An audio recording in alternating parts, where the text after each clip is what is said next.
Okay, I am here juggling both my microphone and my video with Roger Leblanc, who's put out some very nice CDs, and there's the crucifix he's holding there, and he has some CDs, the three veils of accidental appearance. Roger, first, thank you very much for coming to be with me here. Thank you for having me. And tell me about this crucifix and your apostolate. Yes, I was granted the Apostolic blessing by Pope Benedict, the crucifix and the apostolate. Pope Francis recently joined his apostolic blessing to the crucifix as well.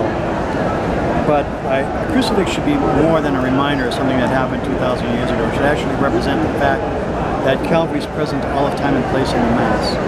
That's why at the heart of this crucifix, often you see the St. Benedict medal in the middle. We keep it on the back for a reason. But in the heart of the crucifix, when you look at this visually, you see the body of Christ. You cannot separate it. And next to his hands I put wheat and grapes, because he said wheat has to die to itself to become bread, and the grapes have to undergo the press to become wine, and they're indicative of his passion in the Christian life. So I also keep them near his hands as well, because it's through the hands of the priest that we continue to have these elements, that Christ takes these elements through the hands of the priest and continues to give us the body and the blood. So when you look at the crucifix, it's telling you that the reality of Calvary is present all the time and place in the Mass. When you wear it over your heart as a pendant, it's a sign that the heart does become the throne of God in the Mass. That's what Scripture says, at the last supper Christ comes to the walls, the heart becomes the throne of God. And also St. Paul said, in my own flesh I make up what's lacking the passion of Christ and save his body the church. So in one visual you have the reality of Calvary present all of time, the Christian life, Christ's passion, the priesthood, because it continues to take the body, give us his body and blood from his elements, and the mystical body, incorporating the suffering of the mystical body into the Mass. So one visual contains the summary of the faith. Now, what brought you to all of these parts of the crucifix? What drew you to this? Yeah, I had an experience years ago about the Eucharist that made me really delve into what it's all about. I'm really sad to see that so many people have drifted away from belief in the real presence. So I want people to come back to that. I want them to know that in their day, that they can be completely united to the Mass and sanctified. Because there's so many people that are suffering without purpose and meaning. It doesn't take the suffering away, but it gives it value, and people have lost that understanding of what it is. You unite in the day of the Mass with sanctification. Calvary becomes literally present in whatever condition you are in suffering. And you have a CD here called The Three Veils. Can you hold that up and tell us a little bit about that? Yes, Christ, the first thing that Christ did after the resurrection is he used three veils to prove to us that he'd remain with us in the Mass, in the Holy Eucharist. And a lot of people go back and forth whether or not he meant it literally when he said, "This is my body and my blood." I mean, we know that he did, we can show that. But I wanted to approach this in a different way, because Christ literally did use three veils to prove the real presence before you even go to those words.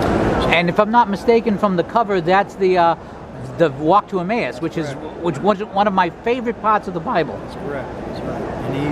And when you see what he did and it unfolds, it's people are amazed to see what he actually did. They didn't see it before, but when you see it, it's unmistakable. You cannot dispute what he did. Because they didn't even with all of the prophecies that he was talking about, all of the explaining of scriptures, it wasn't until the breaking of the bread that they saw Jesus. Yes, that's correct. But he used three different veils to prove it, to prove that he's substantially present, whole and entire in the Eucharist. He used three veils, and each veil leads to the next one and explains the previous veil.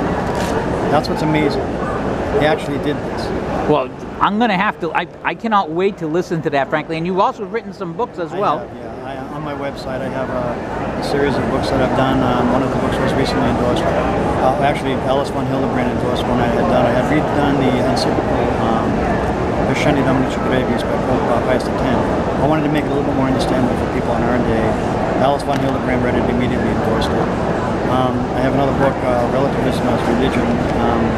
In 1998, Father Walter Abbott sent 2 books to Rome that I had done on it. One to the Holy Father, one to Cardinal Ratzinger. I got a short letter in return from both of them about the book. And in recent years, I revised it. Patrick Madrid endorsed it. Father Scanlon, Father Rutler. Those are some good A-lists. Yeah. So that's Relativism as Religion is one.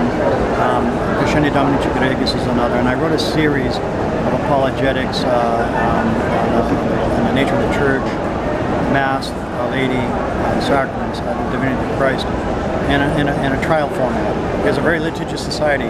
So I basically have the Catholic Church defending its positions and its claims from a scriptural perspective. And most people don't think that it can be done that are not Catholic, and so it's a pretty interesting series. People like this. And where can we find you online?